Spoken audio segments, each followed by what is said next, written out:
Hola a todos, soy Gabriel Mejía y con mi compañero Daniel Moreno les vamos a mostrar nuestro desarrollo para el proyecto 1 de bioestadística con tema biomateriales.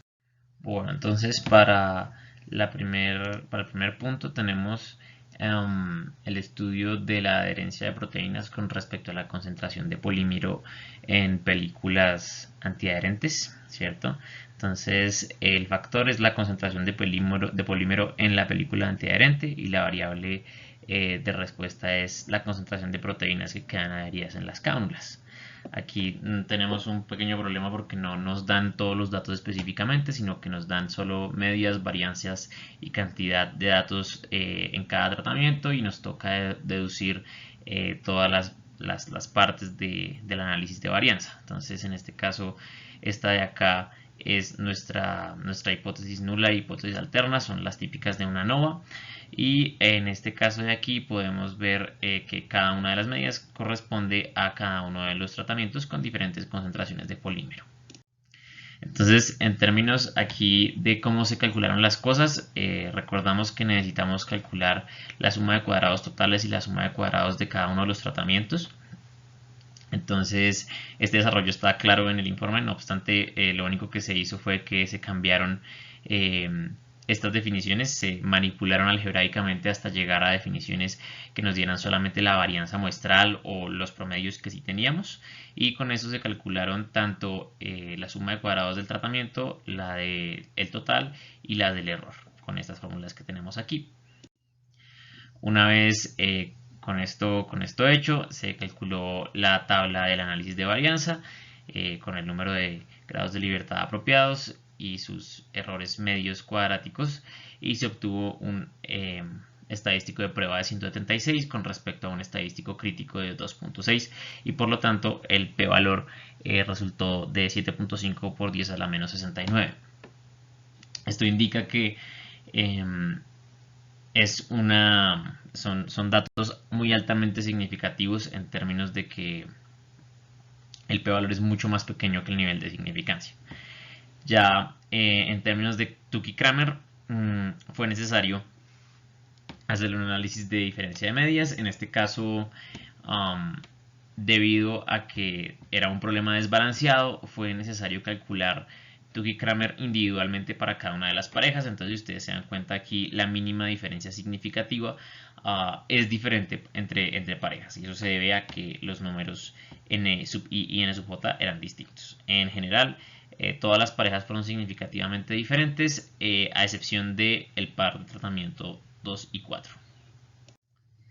Finalmente, pues concluyendo, se concluye que la concentración de polímero tiene un efecto estadísticamente significativo en la concentración de proteínas adheridas a las cánulas para un nivel de significancia del 5%, y que todas las parejas de tratamiento son estadísticamente diferentes, salvo los tratamientos 2 y 4, a un nivel de significancia conjunta del 5%.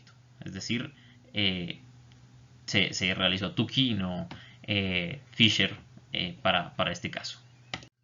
Bueno, pasando al punto 2. Vemos que en este caso tenemos el problema de la agregación plaquetaria con respecto a el tipo de polímero que se está tratando. Entonces aquí tenemos 6 polímeros y tenemos 4 repeticiones de agregación plaquetaria.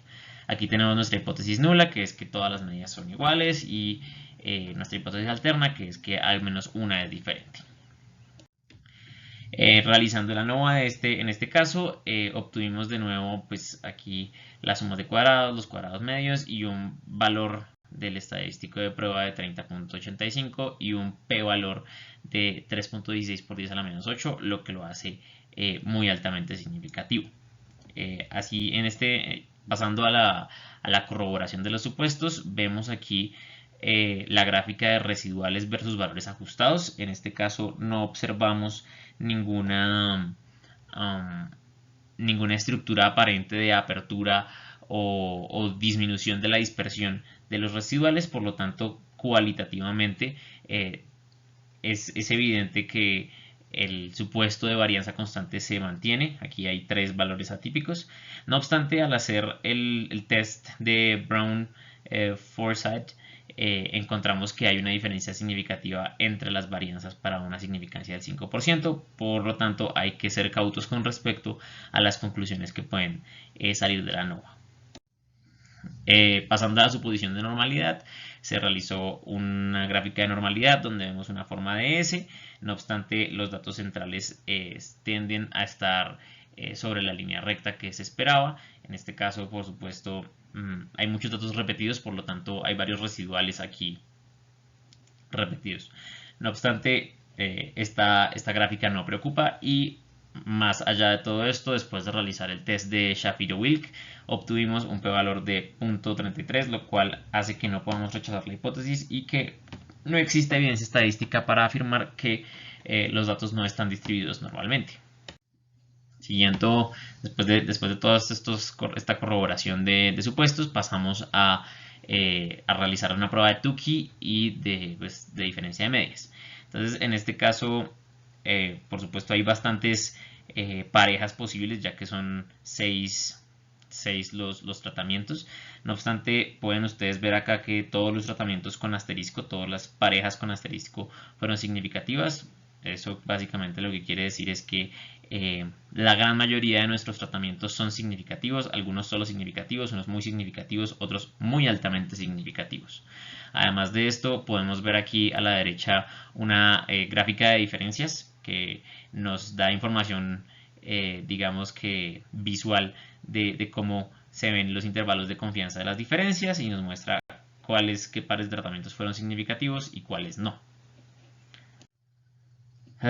Y finalmente, hablando del tamaño de muestra, utilizamos una aproximación por curvas de operación, la cual fue vista en clase, utilizando el parámetro phi, buscando la diferencia D y con el número de tratamientos A, y aquí utilizamos como estimador de la varianza general el error medio cuadrático. Hicimos esta tabla de iteración que podemos ver acá y utilizamos la curva de operación con 5 grados de libertad. En este caso, lo más importante es notar aquí que para n igual a 4, phi toma un valor de 1.7 con 18 grados de libertad. La curva de 18 grados de libertad pasa por aquí. Y este sería nuestro valor de beta que queremos para un 80% de potencia. Y entonces, si uno mira con bastante cuidado, se da cuenta que es posible que con 4 el cruce del 1.7 y la línea con 18 grados de libertad está abajo del punto 2, por lo tanto 4 muestras son suficientes para tener una potencia del 80%.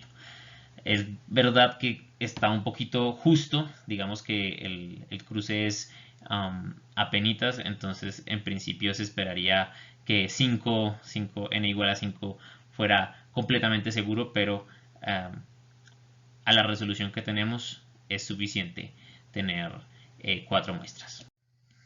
Y listos.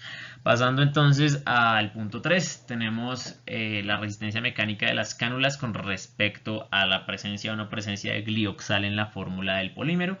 En este caso tenemos muestras pareadas con glioxal y sin glioxal. Entonces nuestra pregunta es si nuestra prueba de hipótesis es que la medida de las diferencias es 0 o que es diferente de 0. En este caso, cuando la medida de las diferencias es la medida de los tratamientos con glioxal menos la medida de los tratamientos sin glioxal. Entonces, por lo tanto, hacemos un test pareado, un test T pareado. Aquí tenemos la salida de R.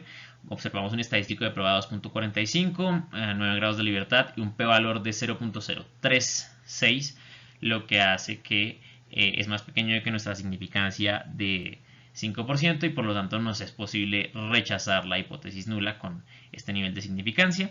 Además de esto, bueno, tenemos la medida de las diferencias siendo 0.278, y por último obtenemos un intervalo de confianza entre 0.02 y 0.5.